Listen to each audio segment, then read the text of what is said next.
Bakit kailangang pumanaw ng isang tao?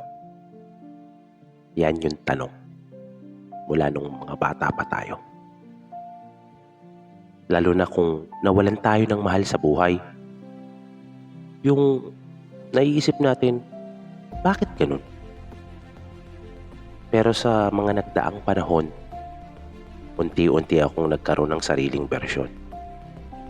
Maaring hindi umayon ng lahat kasi yung mga salita di naman sapat para maipaliwanag kung ano yung naiwan na lamat. Lahat ng nagsisimula ay may wakas para mas mapahalagahan ang darating na bukas. Kaya rin tayo nabubuhay ay dahil meron tayong misyon sa paraan na tayo lang ang makakatugon.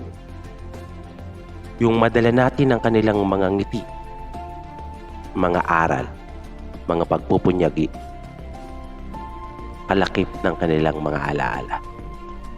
At dahil doon, hindi natin napansin ang kanilang lihim na tulong kung papaano tayo mahubog kung ano man tayo ngayon. At narito ang ating mga naging kaklase, kaibigan, maaaring hinangaan, pero lubos nating minahal lahat.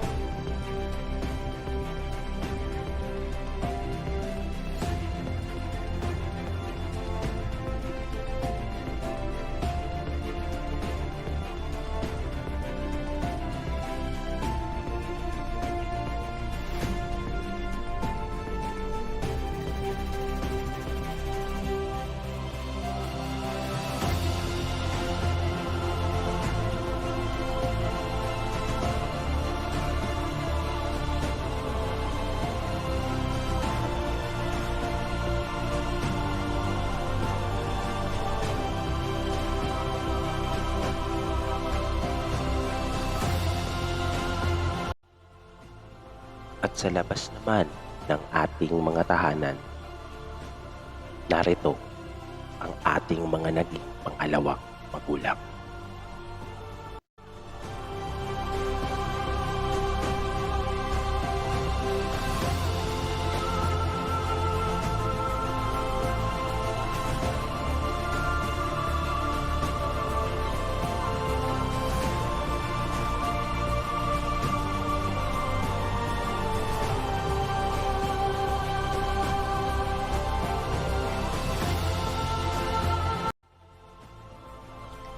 At kung matigil ka at maisip mo sila sa isang sandali, naway buhayin natin ang kanilang alaala kasama ng kanilang ngiti.